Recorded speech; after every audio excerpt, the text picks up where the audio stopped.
Bonjour, c'est Jules Lavie pour Code Source, le podcast d'actualité du Parisien. Fin de cérémonie chaotique le vendredi 28 février quand la meilleure réalisation a été attribuée à Roman Polanski. Démission collective de la direction de l'Académie des Césars 2 semaines plus tôt. Cette 45e cérémonie des Césars a révélé la crise profonde du cinéma français. Récit de Catherine Ball, journaliste au service culture du Parisien.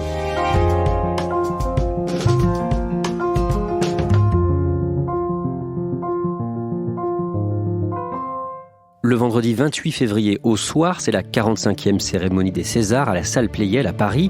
Il est un peu plus de minuit. Le prix de la meilleure réalisation va être dévoilé. Racontez-nous la scène. Le César de la meilleure réalisation, c'est l'un des 2 prix les plus prestigieux de la soirée, avant le César du meilleur film qui est remis en dernier. Pour le César de la meilleure réalisation, ce sont 2 femmes qui se présentent sur la scène, 2 réalisatrices, Claire Denis et Emmanuelle Berco.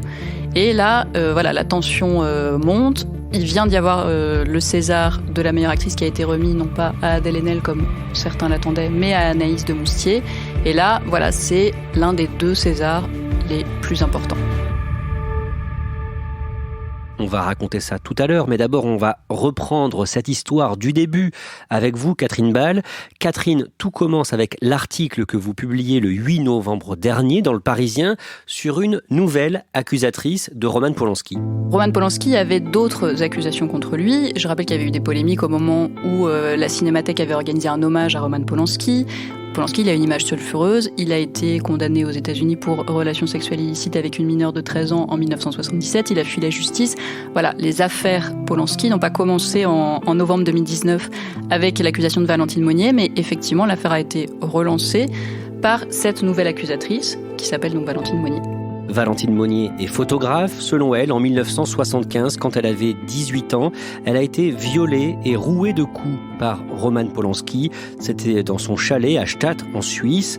Catherine Ball, vous avez pu étayer ces accusations. D'anciens proches du cinéaste se souviennent qu'à l'époque, juste après les faits, la jeune fille avait raconté ce qui lui était arrivé. Le témoignage de Valentine Monnier semble particulièrement crédible. Et soyons clairs, aujourd'hui, sa carrière est faite. Elle a 62 ans. Elle n'avait aucun intérêt à parler. Non, Valentine Monnier, c'est quelqu'un qui s'est présenté à nous en disant « Je veux publier une tribune anonyme. Ça me coûte de parler parce que ça fait 44 ans que je me tais et j'aime ma tranquillité, mon anonymat. Mais je ne peux pas me taire quand l'homme qui m'a violée il y a 44 ans sort un film qui s'appelle « J'accuse » et se compare lors d'interviews autour de la sortie de ce film compare l'acharnement judiciaire dont il aurait été victime aux États-Unis en 1977 à l'acharnement judiciaire dont aurait été victime Dreyfus, qui est quand même le symbole de l'erreur judiciaire. Le 13 novembre, le nouveau film de Roman Polanski, J'accuse, sur l'affaire Dreyfus, sort en salle et les critiques sont très bonnes. Oui, il y a une quasi-unanimité des critiques. Alors certains soulignent que le film est assez classique, ce qui est vrai, mais globalement c'est un film qui est très apprécié des journalistes cinéma et qui d'ailleurs va être très apprécié en salle puisqu'il va enregistrer 1,5 million d'entrées. Beaucoup soulignent aussi que c'est un film, enfin un grand film sur l'affaire Dreyfus qui était presque pas traité au cinéma. Il y a eu un film de Méliès il y a très longtemps. Voilà, c'est un film important dans l'année cinématographique. Le 13 janvier, à Paris, au Petit Palais, se déroule ce qu'on appelle la cérémonie des révélations des Césars. C'est quoi ? Le dîner des révélations des Césars, c'est un dîner qui réunit chaque année au mois de janvier les 36 jeunes acteurs et actrices qui sont prénommés pour recevoir le César du meilleur espoir masculin ou le César du meilleur espoir féminin. Et chacun de ces 36 jeunes acteurs vient avec un parrain prestigieux. C'est un acteur, une actrice, un réalisateur, souvent des gens très connus. Et tout ce petit monde se réunit autour d'Alain Terzian, le président des Césars, et d'autres membres de l'Académie. C'est sponsorisé par Chanel, on fait des photos people. Voilà, c'est une soirée très paillette, on mange très bien. Un acteur, Jean-Christophe Folly, voulait que Virginie Despentes soit sa marraine, l'autrice culte et féministe de Baise-moi, King Kong Theory ou encore Vernon Subutex, et ça lui est refusé. Pourquoi ? Alors, il n'a pas d'explication. C'est le cas d'ailleurs de plusieurs jeunes acteurs qui demandent à avoir tel ou tel parrain ou marraine. Et L'Académie refuse. En fait, juste avant ce dîner, 1 heure avant ce dîner, la Société des réalisateurs français allume l'incendie en envoyant un communiqué pour dénoncer ces refus de la part de l'Académie en disant qu'ils n'ont pas été justifiés et pour dire voilà, il y a des pratiques discriminatoires et opaque au sein de l'Académie des Césars. Le communiqué pose certaines questions. Qui choisit les remettants pour les Césars ? Qui choisit qui se verra décerner un César d'honneur ? Enfin voilà, on sent qu'il y a une première charge contre l'Académie des Césars. C'est là que tout part. Et pendant ce dîner, il y a d'abord le cinéaste Cédric Clapiche, puis une douzaine d'autres acteurs ou réalisateurs, Michel Hazanavicius, Louis Garrel, Jacques Audiard, Marina Foïs, enfin voilà, pas des seconds couteaux, qui eux-mêmes font référence à ce communiqué de la SRF, font référence à des pratiques opaques de l'Académie et expriment leur colère, leur incompréhension. Et à ce moment-là, on se dit très clairement, les jours de Terzian sont comptés. Alain Terzian, donc président des Césars, qui est-il en quelques mots ? Alors Alain Terzian, c'est un producteur qui a aujourd'hui 70 ans. Il a notamment produit Les Visiteurs, il a produit des grosses comédies françaises. Et en 2003, il a un peu hérité de l'Académie des Césars. C'était Daniel Toscan-du-Plantier qui était le patron des Césars jusqu'alors, qui était son ami. Alain Terzian, à ce moment-là, devient président des Césars. Il rachète la société qui vend les droits de diffusion de la cérémonie. Et entre 2003 et 2019, il reste le patron apparemment inamovible des Césars. Et il y a même des gens dans le cinéma français qui disent mais les Césars appartiennent à Alain Terzian. Le 29 janvier, les nominations sont dévoilées pour les Césars 2020 et J'accuse est nommé 12 fois. C'est vraiment une surprise. J'accuse arrive en tête des nominations. Il y avait un suspense, il y avait un enjeu autour des nominations de J'accuse, puisque la sortie du film de Roman Polanski avait quand même été entourée de polémiques. Après l'accusation de Valentine Monnier, il y a des manifestations devant certaines salles de cinéma, des gens qui ont voulu interdire le film.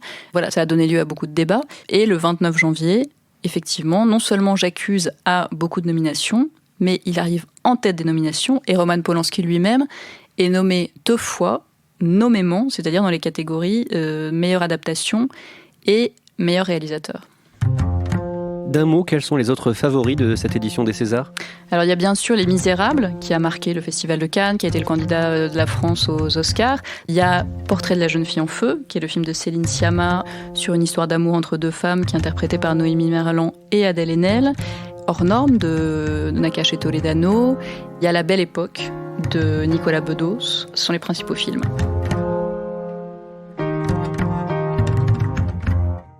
Le lundi 10 février, le gratin du cinéma français signe une tribune dans Le Monde pour dénoncer le fonctionnement de l'Académie des Césars. Qui signe d'abord ? La question, ce serait plutôt qui ne signe pas, parce que tout le cinéma français signe apparemment cette tribune. Il y a Marina Foïs, Cédric Clapiche, Michel Hazanavicius, il y a Chiara Mastroianni, il y a vraiment tous les acteurs et les réalisateurs de premier plan. D'ailleurs, l'un des signataires dira quand on a vu qu'Omar Sy signer, on s'est dit c'est gagné. Même Omar Sy, qui vit même plus en France, qui était à Los Angeles, mais qui fait évidemment partie du cinéma français, signe cette tribune. Voilà, on a l'impression que tous les cinémas sont représentés dans cette tribune, le cinéma d'auteur, le cinéma grand public et toutes les stars. Et que dit cette tribune ? Cette tribune dit qu'il faut absolument changer la gouvernance des Césars, critique l'opacité des Césars, l'absence de transparence, demande de la démocratie et critique à nouveau les pratiques discriminatoires de l'Académie des Césars. La direction des Césars annonce ce soir sa démission collective. Tout ça à 15 jours de la prochaine cérémonie, sur fond de crise. Le 13 février, Alain Terzian démissionne. Il n'avait plus le choix. Pendant 1 mois, il a essayé de se justifier. Il a d'abord expliqué que non, l'Académie des Césars ne lui appartenait pas, que sa porte était toujours ouverte au débat. Il a reçu les mécontents. Il a promis la parité dans l'Académie des Césars. À ce moment-là, d'ailleurs, il a révélé que 65% des votants pour les Césars étaient des hommes. Il a dit, voilà, ça ne peut plus durer. Je promets d'instaurer au fil des mois la parité. Il a annoncé qu'il demandait au Centre national du cinéma, le CNC, la nomination d'un médiateur entre donc en gros les frondeurs et lui. Mais une fois que la fronde était lancée, rien n'a pu éteindre l'incendie.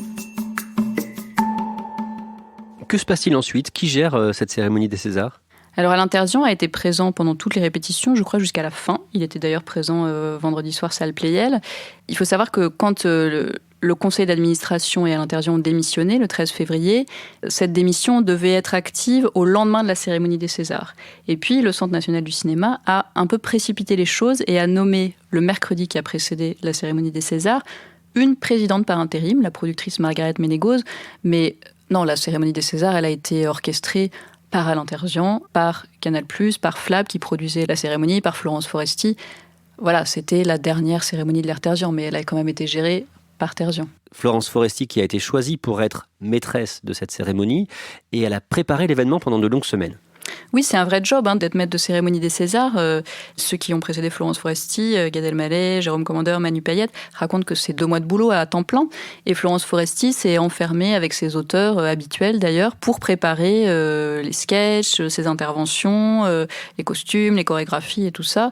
Dans le plus grand secret, elle n'a pas donné d'interview du tout entre le moment où on a annoncé que c'était elle qui serait maîtresse de cérémonie et la cérémonie elle-même. Le lundi 24 février, dans une interview accordée au New York Times, Adèle Haenel, qui avait dénoncé dans Mediapart le harcèlement sexuel qu'elle a subi mineur de la part du réalisateur Christophe Ruggia, Adèle Haenel parle de Roman Polanski et de son succès annoncé. Oui, Adèle Haenel dit dans le New York Times, elle ne s'était pas exprimée depuis l'interview qu'elle avait donnée à Mediapart en novembre. Et là, elle dit distinguer Roman Polanski, c'est cracher au visage de toutes les victimes. Donc c'est vraiment une prise de position extrêmement forte qu'elle choisit de faire dans le New York Times à 4 jours de la cérémonie des Césars. À quelques jours de la cérémonie, tout le monde se demande si Roman Polanski sera présent. C'est une question qui agite toutes les rédactions. D'un jour sur l'autre, il y a des rumeurs qui circulent. Finalement, il sera là. Non, il ne viendra pas. Et puis, le jeudi, la veille de la cérémonie des Césars, Roman Polanski envoie un communiqué à l'AFP pour dire que, à regret, il ne se rendra pas à la cérémonie des Césars. Il dit, voilà, je ne veux pas être livré au tribunal médiatique, des activistes préparent mon lynchage. Donc, pour protéger ma famille et mon équipe, je ne viendrai pas, salle Pleyel, à la cérémonie des Césars. Et on apprend le lendemain, donc le jour J, que toute l'équipe de J'accuse ne viendra pas. Par ailleurs, comment se passe le vote de l'Académie des Césars ? Déjà, combien il y a de personnes dans l'Académie et qui vote ? Alors cette année, l'Académie dit qu'il y avait eu 4313 votants. Ces 4313 membres de l'Académie des Césars sont des professionnels du cinéma, donc des acteurs, des réalisateurs, des techniciens, des attachés de presse, des agents d'artistes. Pour être membre de l'Académie des Césars, il faut avoir travaillé sur un certain nombre de films pendant les années qui précèdent et il faut être coopté par 2 membres de l'Académie, c'est-à-dire 2 personnes qui sont déjà des votants. Mais la liste des membres de l'Académie des Césars est secrète. D'ailleurs, les frondeurs, ceux qui ont demandé que le système change, réclament la publication et la transparence de cette liste. Ils veulent savoir qui est dans cette liste. On sait par Alain Terzian qu'il y a, par exemple, 65% d'hommes dans les votants pour les Césars. Comment ils ont voté ? Alors c'est un vote qui se fait soit par papier, mais qui se fait quand même majoritairement de manière électronique. Les votants reçoivent un mail pour voter d'abord pour le premier tour, puis pour le deuxième tour. Le premier tour a eu lieu en janvier jusqu'au 28 janvier, c'est-à-dire la veille de l'annonce des nominations. Et le deuxième tour a eu lieu entre le 3 février et le jour même de la cérémonie des Césars, le 28 février. Les votes ont été clos à 16h, 4 heures avant la cérémonie.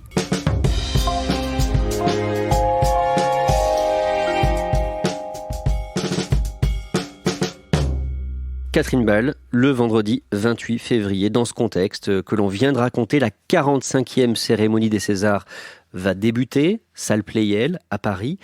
Quelle est l'ambiance d'abord aux abords de la salle ?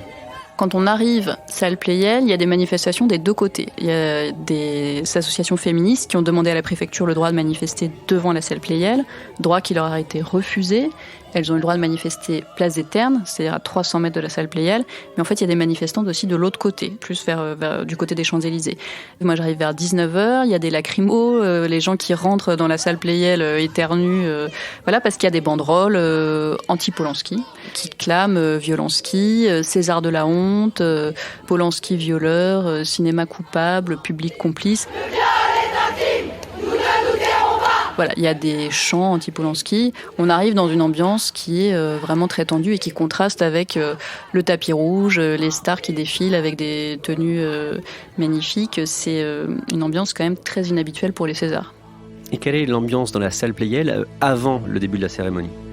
Alors c'est vrai qu'on sait qu'il y a un gros enjeu autour de cette cérémonie. On se demande si Adèle Haenel va recevoir un César, si Roman Polanski ou J'accuse vont recevoir des Césars.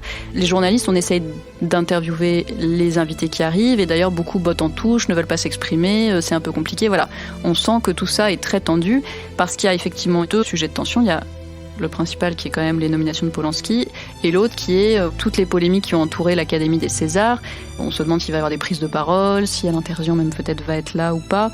C'est une ambiance très tendue, très particulière. La cérémonie commence à 21h. Que dit Florence Foresti sur scène dans son premier discours? Est-ce qu'elle parle de Roman Polanski? Alors elle ne cite pas son nom, mais elle met les pieds dans le plat d'emblée. Qu'est-ce qu'on fait avec Popol? Qu'est-ce qu'on fait avec Atchoum? Quand elle égrène la liste des films qui sont nommés pour les Césars, elle parle du film de François Ozon, Grâce à Dieu. Elle dit voilà, on a... Grâce à Dieu, la pédophilie dans l'église. J'accuse la pédophilie dans les années 70. La salle est assez stupéfaite. Elle ne citera jamais le nom de Polanski. Elle utilise d'ailleurs à nouveau ce surnom d'Atchoum, qui fait référence à la petite taille de Roman Polanski. Moi, de mon côté, j'ai décidé qu'Atchoum n'était pas assez grand pour faire de l'ombre au cinéma français et au reste de la sélection. Comment se passe le début de la cérémonie? Alors il y a ces répliques cinglantes de Florence Foresti, et puis après voilà, la remise des prix commence. Le palmarès est d'ailleurs jusqu'à la fin de la soirée assez équilibré. Portrait de la jeune fille en feu récolte un César, Grâce à Dieu récolte un César, Les Misérables aussi. Voilà. Nous journalistes d'ailleurs, on ne sait pas très bien sur quoi on va titrer parce que il n'y a rien qui se dégage ni en termes de palmarès et il n'y a pas d'événements notables qui se passent sur scène.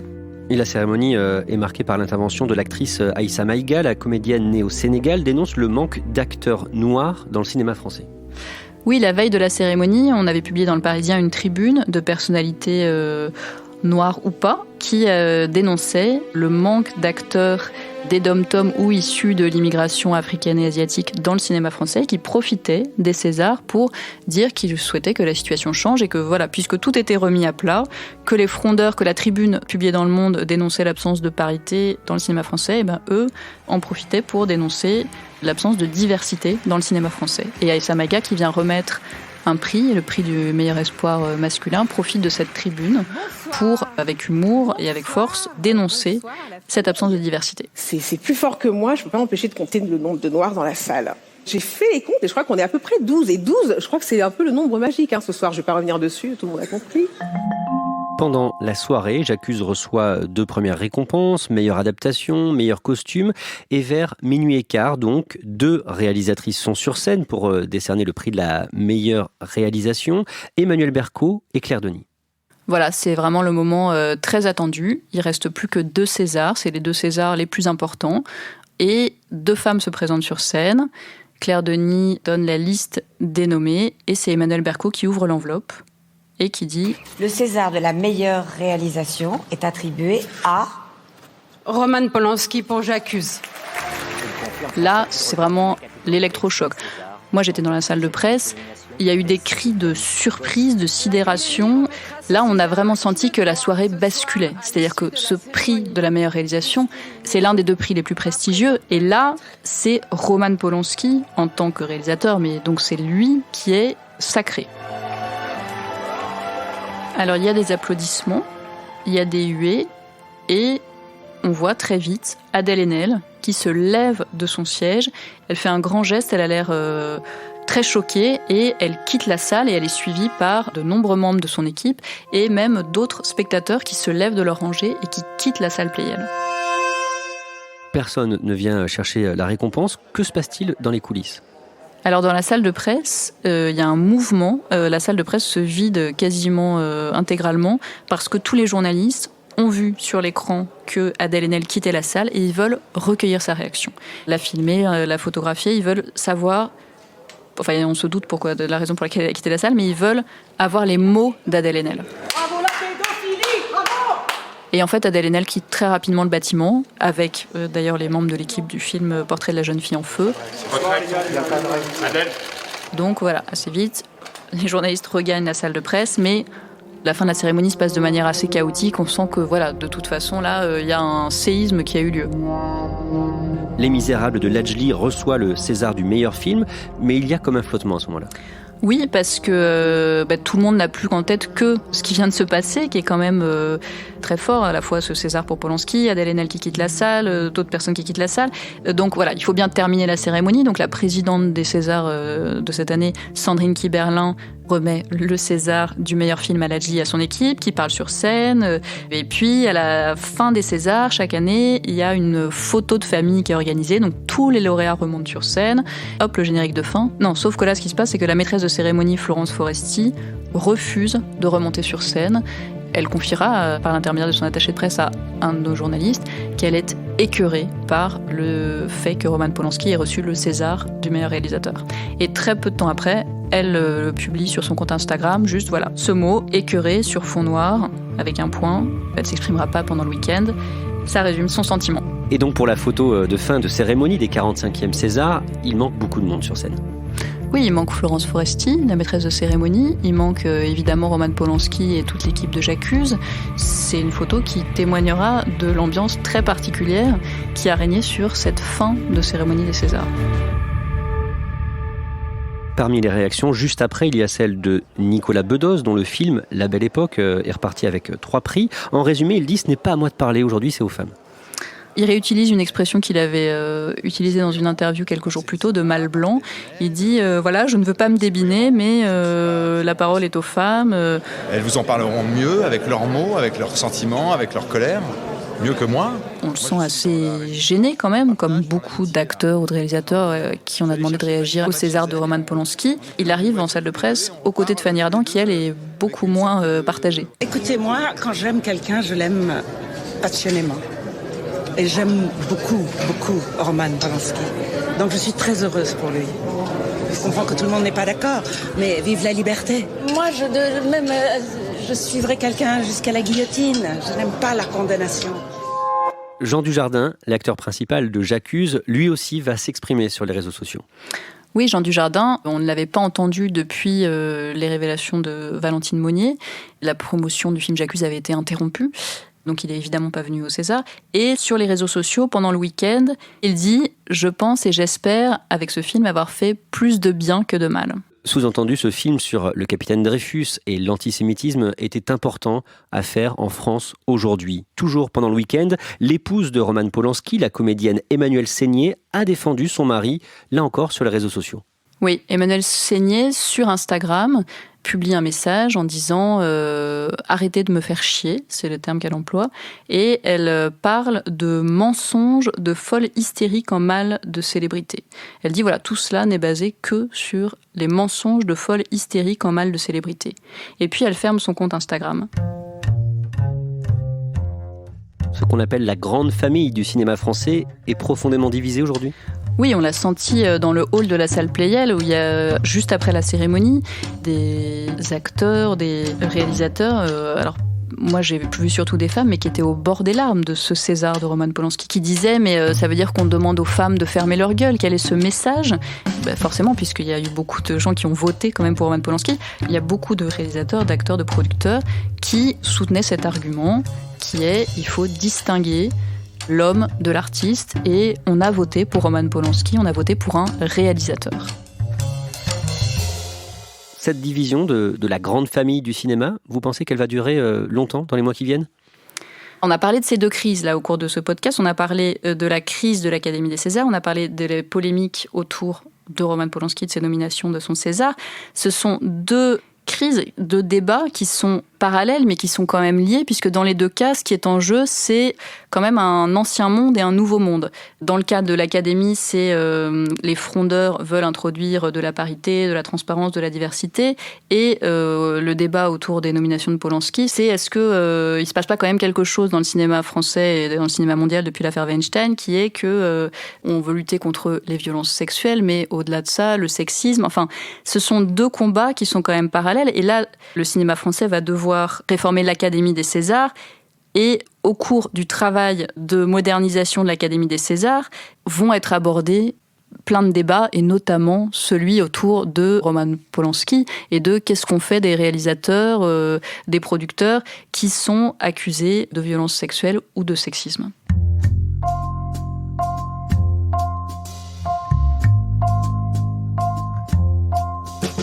Merci à Catherine Ball, production de cet épisode, Clara Garnier-Amouroux, réalisation Alexandre Ferreira. Code Source est le podcast d'actualité du Parisien, disponible chaque soir du lundi au vendredi. N'oubliez pas de vous abonner gratuitement, bien sûr, sur votre application de podcast comme Apple Podcast ou Podcast Addict. Et puis n'hésitez pas à nous envoyer vos retours directement, codesource@leparisien.fr.